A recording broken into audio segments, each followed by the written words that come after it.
और महाराज जी बहुत सारे लोग एक चीज में कंफ्यूज रहते हैं कि 13वीं और 17वीं भोजन करना चाहिए या नहीं। भोजन तो भंडारा प्रसाद तो फ्री में तो सामर्थ्यवान को कहीं नहीं करना चाहिए। सामर्थ्यवान को पहली बात तो जो अभी आपने प्रश्न किया उस पर आऊंगा, उससे पहले एक चीज और बताऊंगा। मैं आपसे पूछ रहा हूं, कोई भी व्यक्ति सामर्थ्यवान भंडारा क्यों करता? पुण्य प्राप्ति के लिए। बिल्कुल सही बात। पुण्य कहाँ से मिलेगा? जो सेवा लेकर के जाएगा।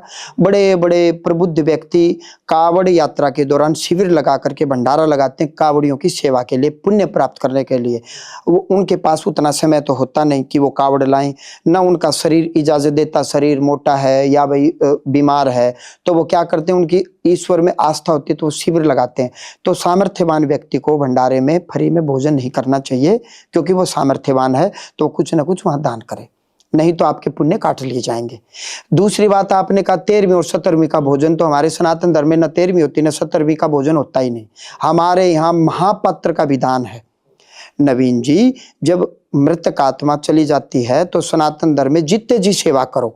मृत्यु के पश्चात क्या बताया गया है कि 13 भोग थाली महापात्र को देनी चाहिए 11वें दिन।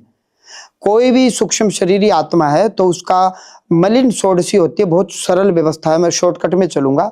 मुंबई प्रकाशन की प्रेत मंजूरी पढ़ लें। अभी मैंने बताया 5 प्रकार के शरीर होते हैं। जैसे ही भौतिक शरीर छूटता है तो आत्मा का जो मनोमय शरीर होता है अंगुष्ठ जितना होता है। जैसे बालक माँ के पेट में बहुत छोटा होता है और वो 10 दिन में जल्दी जल्दी बढ़ जाता है और 1 महीने में और जल्दी बढ़ता है।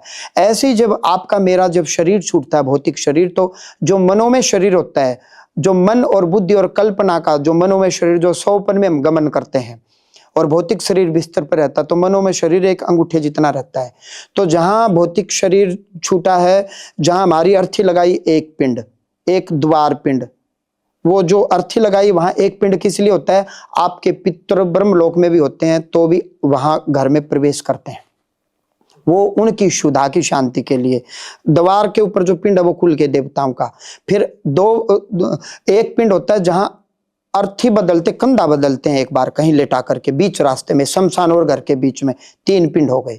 और 2 पिंड शमशान में, शमशान की जो शक्तियां हैं उनको देते हैं कि ये आत्मा इस शरीर के मोह के कारण ये वायु रूप में यहाँ आएगी, आपने इसको यहाँ नहीं रखना, आगे पास ऑन करना है, इसके कर्मों के हिसाब से इसका हिसाब होगा। क्योंकि हम कपड़ों से भी प्यार कर लेते हैं, शरीर तो हमारा अपना है, हमें घर से प्यार होता है, गाड़ी से प्यार होता है, तो अपने शरीर से तो प्यार होगा ही होगा। जब हमारा शरीर निकलता है तो मनोमय शरीर इस भौतिक शरीर के चक्कर में शमशान में जाता है, बार बार क्रूर क्रंदन करता है, रोता है और वापिस इसमें प्रवेश करने की सोचता है और धू धू करके अपने आप को जलता हुआ देखता है। तो 2 पिंड वहां, 3 और 2 5 पिंड हो गई। एक पिंड अस्थि संचय जब हम करते हैं, अस्थि संचय किस चीज का होता है?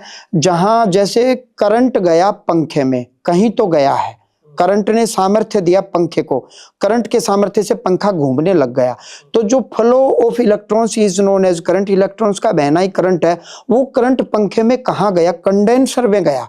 ऐसे ही आपके शरीर में चेतन आत्मा विराजमान रहती है और एडी से चोटी तक पूरे शरीर को प्रकाशित रखती है। तो जहां आत्मा बैठता है उस हड्डी को आत्माराम बोलते हैं। यदि वो हड्डी किसी तांत्रिक के हाथ लग गई तो वो आपकी कंप्यूटर चिप है, उस चिप के माध्यम से आपके पीछे जन्म आगे जन्म कहाँ आप विचरण करते हो तो वो आपको अपने कंट्रोल में कर लेता है। तो वो मरने के बाद वो आत्माराम की इस हड्डी को उठा करके किसी पानी में डालते हैं, पुण्य तीर्थ में डालते हैं।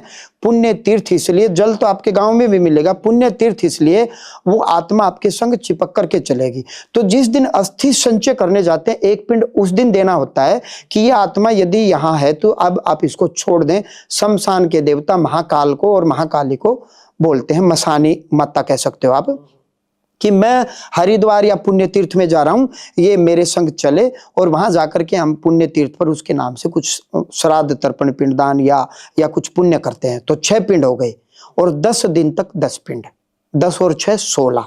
अभी हमारे घर में पातक लगा है, अभी मरण सोच दूर नहीं हुआ, इसलिए मलिन षोडशी बोलते हैं, षोडश बोले तो 16, और मलिन इसलिए अभी नहा धो करके हम शुद्ध नहीं हुए हैं। 10 दिन तक 10 पिंड है और 10 दिन तक वो आत्मा केवल पिएगी। जन्म होते ही बच्चा केवल पीता है माँ का दूध, खाता नहीं है, तो वो आत्मा केवल पीती है। इसलिए पीपल इत्यादि में कोई मटका रख के उसमें जल डालने का विधान है।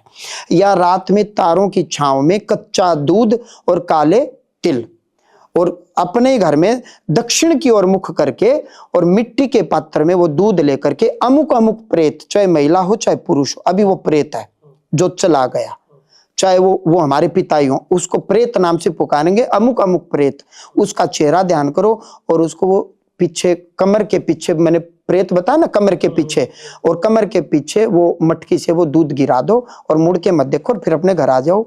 तो 16 ये पिंडदान पिंड, ये 16 पिंड जो बनाए हैं वो बाद में जोड़ इत्यादि पे डाल दो, गाय को खिला दो। 11वें दिन 13 थाली महापात्र को खिलाने का विधान है। कितनी? 13 थाली। तो जी 11वें दिन तो 13 थाली नहीं होंगी, तो एक काम करो, एक थाली निकालो, महापात्र को खिलाओ। यदि आपका सामर्थ्य है तो सैया दान करो, खटिया का दान करो, यदि सामर्थ्य है तो, और नए बर्तन ला करके उनमें भोजन कराओ। कैसा भोजन? पेय भोजन, जो पी सकें, सेमी लिक्विड जैसे दलिया, खिचड़ी। चब्बे भोजन जो चबा के खाया जाए, चपाती।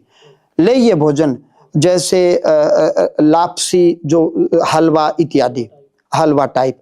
चौसे भोजन जो चूसा जाए जैसे तरबूज या गन्ना, इस प्रकार का भोजन महापात्र को खिलाना चाहिए। 11वें दिन। 12वें दिन किसी विद्वत जन को, पंडित जन को बुला करके सपिंडीकरण और नारायण बलि करवानी चाहिए। गई हुई आत्मा के लिए कर्मकांड है, जो वैदिक कर्मकांड है, जिसमें उस गई हुई आत्मा के निमित्त एक विधान है कि उस आत्मा ने अपने जीवन का काल में यदि कोई अपराध किया हो तो भगवान उसको माफ करें। यदि वो हमारे मोह में है तो जो आत्मा चलेगी मिस्टर ए, उदाहरण के लिए संदीप मर गया तो संदीप के पिता, दादा और परदादा 3 पिंड बनेंगे। इधर संदीप का पिंड बनेगा, इस पिंड को उन पिंडों में मिलाना, 6 पिंड, इस पिंड को उनमें मिला दो, सपिंडीकरण, कि आज से तुम पितरों की जमात में बैठ गए और पितरों से रिक्वेस्ट की कि तुम इसको अपनी जमात में बैठाओ, अलग से हम इसको कुछ नहीं देंगे। अमावस्या को जो पितरों के नाम से भाग निकालेंगे उसी में इसका भाग मान्य होगा, सपिंडीकरण। पितृ आऊत को, जो बदमाश है और जो आऊत प्रेत है वो तामसिक है, तो उसको अपनी जमात में नहीं बैठाते, जात बाहर कर देते हैं। जैसे हमारे वंश में कोई हमारी नहीं मानता तो अखबार में निकाल के प्रॉपर्टी से बेदखल कर देते हैं। तो पितृ यदि उसको बेदखल कर देंगे तो खोटा सिक्का मंदिर में चलता है, तो उसकी नारायण बलि करवानी चाहिए कि जा तू, पितृ तो तुझे नहीं बैठा रहे, तू भगवान की शरण में चला जा, तो नारायण बलि। तो ये लगभग सुबह 12वें दिन कर देनी चाहिए, देर रात तक ये कर्मकांड होता है। उस दिन 12 पंडितों को बुला करके या 13 पंडितों को बुला करके 13 थाली का भोजन करना चाहिए। बाकी तो समाज में अपनी मर्जी से दिखावा करने की परंपरा है।